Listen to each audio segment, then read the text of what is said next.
नमस्कार दोस्तों, जैसा कि आप सभी जानते हैं कि हिंदू ब्रह्मांड विज्ञान में 4 युग होते हैं। आज हम चारों युगों के बारे में बहुत कुछ जानेंगे। हिंदू धर्म ग्रंथों के अनुसार सत्य युग 17,28,000 वर्षों तक चला। सत्य युग हिंदू ब्रह्मांड विज्ञान में 4 युगों में से पहला है। इसे स्वर्ण युग भी कहा जाता है क्योंकि इसकी विशेषता धार्मिकता, सच्चाई और सद्भाव है। सत्य युग के दौरान लोग स्वाभाविक रूप से अच्छे थे और उन्हें कानूनों या सरकारों की कोई आवश्यकता नहीं थी। वे शांति और समृद्धि में रहते थे और कोई बीमारी, गरीबी या अपराध नहीं था। हर कोई खुश और संतुष्ट था। सतयुग के लोग भी बहुत बुद्धिमान और बुद्धिमान थे। उन्हें वेदों और अन्य धर्म ग्रंथों की गहरी समझ थी। उन्होंने अपने ज्ञान का उपयोग स्वयं और दूसरों के लाभ के लिए किया। सत्य युग महान आध्यात्मिक प्रगति का समय था। लोग भगवान के प्रति बहुत समर्पित थे और वे नियमित रूप से ध्यान और योग का अभ्यास करते थे। उन्होंने भगवान को प्रसन्न करने और दुनिया में शांति और समृद्धि लाने के लिए यज्ञ अनुष्ठान भी किए। सतयुग का अंत तब हुआ जब लोगों ने अपनी धार्मिकता और सच्चाई खोना शुरू कर दिया। वे अधिक भौतिकवादी हो गए और ईश्वर के प्रति कम समर्पित हो गए। इससे सत्य युग का पतन और त्रेता युग की शुरुआत हुई। त्रेता युग, जिसे रजत युग भी कहा जाता है, हिंदू ब्रह्मांड विज्ञान में मानव इतिहास के 4 युगों या चक्रों में से दूसरा है। त्रेता युग को 4 युगों में से दूसरा सर्वश्रेष्ठ युग कहा जाता है, जो धर्म, सत्य और त्याग का समय है। हिंदू धर्म ग्रंथों के अनुसार त्रेता युग 1296 वर्षों तक चला। इस काल में लोग अभी भी धार्मिक और सच्चे थे, लेकिन इन गुणों में थोड़ी गिरावट आई थी। ईश्वर के प्रति भक्ति दृढ़ रही, लेकिन कुछ लोग भौतिक गतिविधियों में संलग्न होने लगे। बीमारी, गरीबी और अपराध प्रकट होने लगे, लेकिन वे अभी भी दुर्लभ थे। त्रेता युग के लोग भी बहुत वीर और साहसी थे। वे जो सही था उसके लिए लड़ने और निर्दोषों की रक्षा करने के लिए तैयार थे। ये राम और परशुराम जैसे महान नायकों और योद्धाओं का समय था। त्रेता युग में हिंदू धर्म के पवित्र ग्रंथ वेदों का भी उदय हुआ। वेदों को ईश्वर ने ऋषियों को प्रकट किया था। उनमें युगों का ज्ञान समाहित है और वे जीवन के सभी पहलुओं पर मार्गदर्शन प्रदान करते हैं। त्रेता युग का अंत तब हुआ जब लोगों ने अपनी धार्मिकता और सच्चाई को और भी अधिक खोना शुरू कर दिया। वे अधिक भौतिकवादी हो गए और ईश्वर के प्रति कम समर्पित हो गए।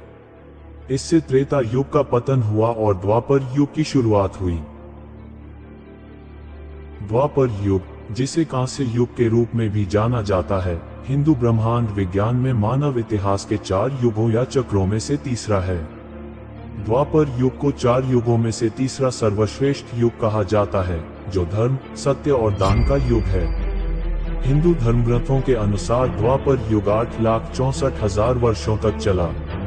इस काल में धार्मिकता और सच्चाई में और भी गिरावट आ गई। लोग अधिक भौतिकवादी हो गए और ईश्वर के प्रति कम समर्पित हो गए। बीमारी, गरीबी और अपराध अधिक आम हो गए। लोगों और राज्यों के बीच युद्ध और संघर्ष थे। हालांकि द्वापर युग में अभी भी कई धर्मात्मा और सदाचारी लोग थे। ये सबसे लोकप्रिय और प्रिय हिंदू देवताओं में से एक कृष्ण का युग था। कृष्ण संरक्षक देवता विष्णु के अवतार थे। वह धार्मिकता को बहाल करने और निर्दोषों की रक्षा करने के लिए पृथ्वी पर आए। द्वापर युग में कई महान आध्यात्मिक शिक्षकों और दार्शनिकों का उदय भी हुआ, जैसे महाभारत के लेखक व्यास और अद्वैत वेदांत के संस्थापक शंकर।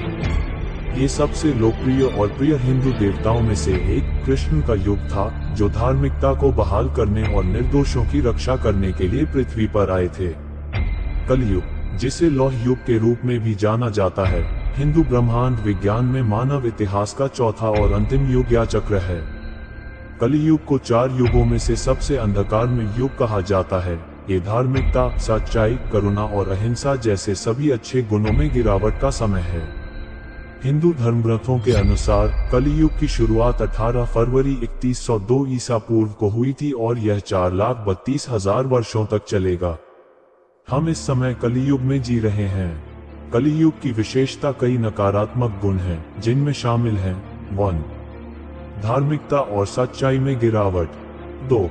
भौतिकवाद, लालच और हिंसा में वृद्धि। 3. व्यापक बीमारी, गरीबी और अपराध। 4. प्राकृतिक आपदाएं एवं अन्य आपदाएं। 5. आध्यात्मिक ज्ञान और बुद्धि की हानि। कलियुग के नकारात्मक गुणों के बावजूद ये याद रखना महत्वपूर्ण है कि एक अच्छा और धार्मिक जीवन जीना अभी भी संभव है। हम करुणा, दयालुता और क्षमा जैसे अच्छे गुणों को विकसित करके ऐसा कर सकते हैं जो कलियुग में अभी भी मौजूद हैं।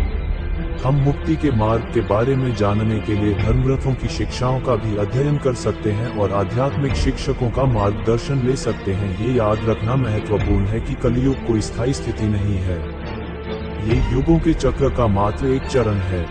कलियुग के बाद फिर से सत्ययुग आता है और चक्र नए सिरे से शुरू होता है। तो दोस्तों, आप हमारे 4 युगों के बारे में क्या सोचते हैं? नीचे टिप्पणी करें और यह भी बताएं कि आप उस विशेष युग में कौन से युग में रहना चाहते हैं। देखने के लिए आप लोगों का धन्यवाद।